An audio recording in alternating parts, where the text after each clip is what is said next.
For any athlete competing at the Olympics, winning a medal is the ultimate goal. It signifies the culmination of their consistent hard work and proof that they're among the best in the world in a certain discipline. Every athlete is after them, but what's the history behind the most valuable Olympic memorabilia?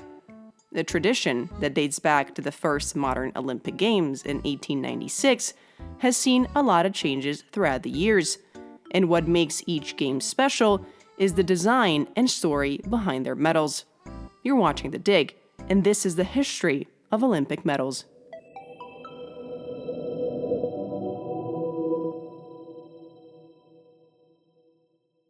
The ancient Olympics, held between 1776 BCE and 393 AD, when the Roman Emperor Theodosius I put an end to them due to political and religious changes, set the stage for the modern Olympics that were later reinstated in 1896 in Athens.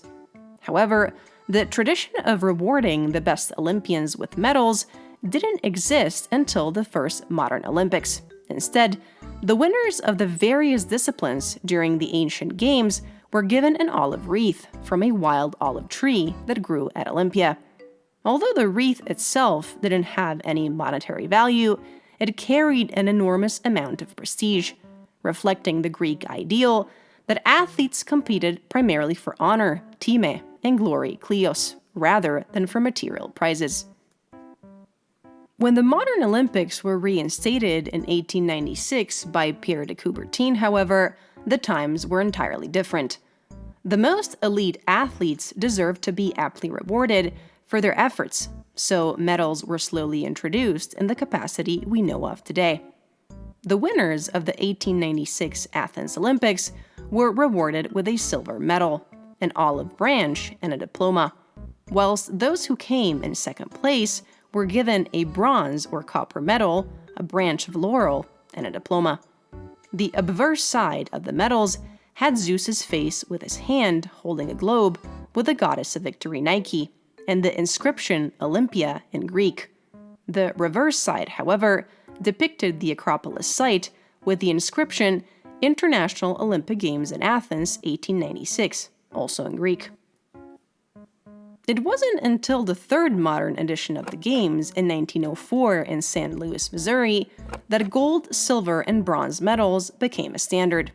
In fact, during the 1900 Olympics in Paris, first place was awarded a gilt silver, solid silver with a thin layer of gold. Second place was awarded a silver, and third place a bronze medal of rectangular shape. With the exception of the medals of the Sapporo 1972, Sarajevo 1984, and Salt Lake City 2002 Olympics, all medals were round or mostly of a round shape.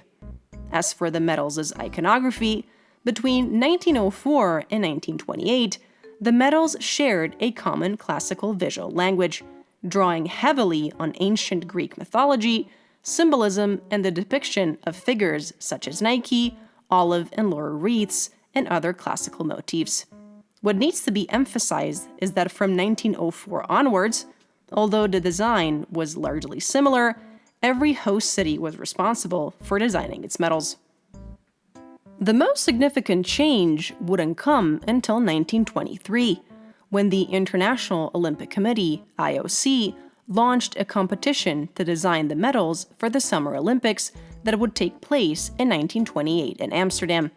Giuseppe Cassioli's Triumph was chosen as the winner, and would go on to be featured on the obverse side of all Summer Olympic medals between 1928 and 2000. Cassioli's design featured Nike holding a crown and palm with a depiction of the Colosseum in the background. The top right section would leave space to add the name of the Olympic host city and the Games numeral. Established in 1924, 28 years after the modern Summer Games were reinstated, the Winter Olympics immediately developed a distinguished branding and audience. Although it goes without saying that the design of Olympic medals was unique to every Winter Games, it was established very early on that certain symbols would become synonymous with the Winter Olympics, like snowflakes, mountains, or the depiction of winter sports athletes, as was the case with the 1924 Chamonix Winter Olympics and the 1928 St. Moritz Games. Beginning with the 1990s, the medal design became more creative, oftentimes also sporting the emblem of the given games on them. Let's take the 1994 Lillehammer medals, for example. Designer Inger Hanevold used granite as the basic material, attempting to create, quote, something that reflects what Norwegians like and appreciate, in other words, nature, end quote. According to Hanevold, using granite as base material was the logical choice, as Norway has significant granite resources. The medals also featured the designated pictogram of the given Olympic discipline, inspired by Norwegian rock paintings from around 4,000 years ago. Another interesting design is that of the 1998 Nagano Winter Olympic medals. The most colorful design up until that point, the Nagano medals combined maki, a Japanese decoration technique in which pictures, patterns, and letters are drawn with lacquer on the surface of lacquerware, shippoyaki, Japan's dazzling form of traditional cloisonné enamelware, and precision metalwork. In a unique way, a number of Japanese artists and craftsmen united different art techniques and traditional Japanese art forms that gave the Nagano medals their unique style.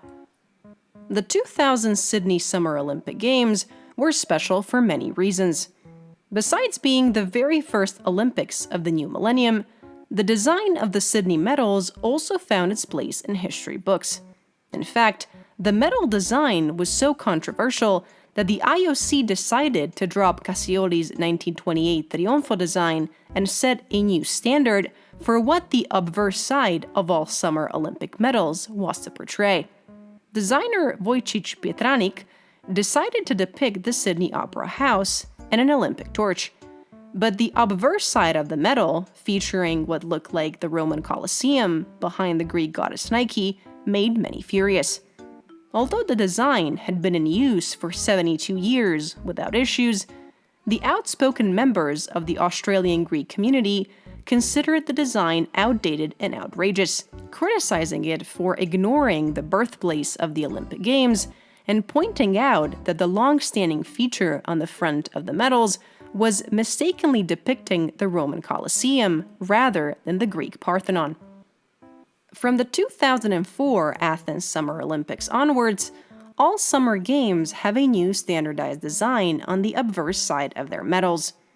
Greek jewelry designer Elena Vatsi created a design depicting the Panathenaic Stadium, with the goddess Nike flying into the stadium and bringing victory to the best athlete.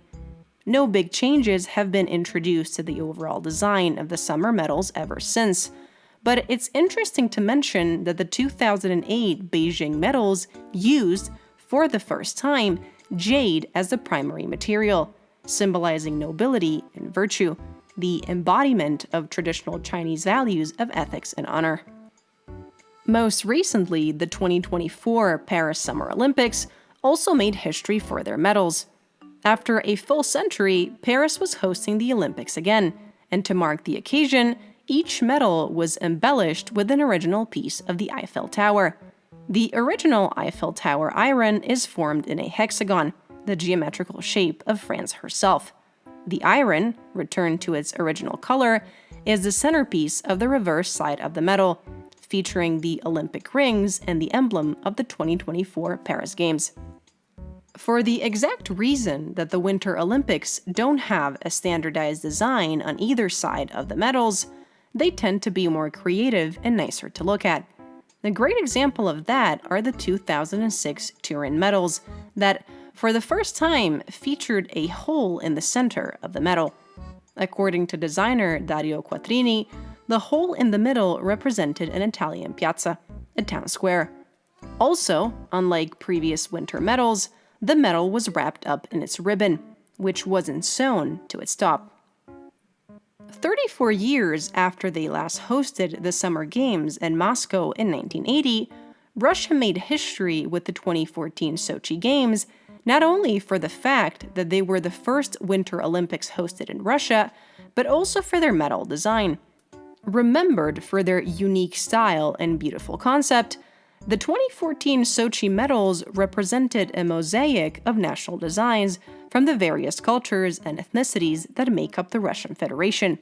By mixing metals with polycarbonate, several craftsmen masterfully portrayed the Sochi landscape, bathed in the sun's rays, which shine through the snowy summits onto the sandy beaches of the Black Sea. The last medal design we'll look at closely is that of the 2022 Beijing Winter Olympics. Just 14 years after hosting the Summer Olympics, Beijing became the first host city to ever host both the Summer and Winter Olympics, so their 2022 medal design honored the legendary 2008 Beijing Games medals. Named Tongxin, together as one, the 2022 medals had been designed based on Chinese ancient jade concentric circle pendants, with the 5 rings representing the Olympic spirit. The 2022 medals maintain a classy and elegant design, whilst resembling the jade inlaid medals of the Summer Games in 2008, and showcasing Beijing as the first quote-unquote dual Olympic city to host both games. Since the beginning of the modern games in 1896, approximately 38,500 medals have been awarded in total. Although they weren't part of the award system back in ancient times, Olympic medals have become an indelible part of the Olympic Games, establishing a legacy that continues inspiring generations.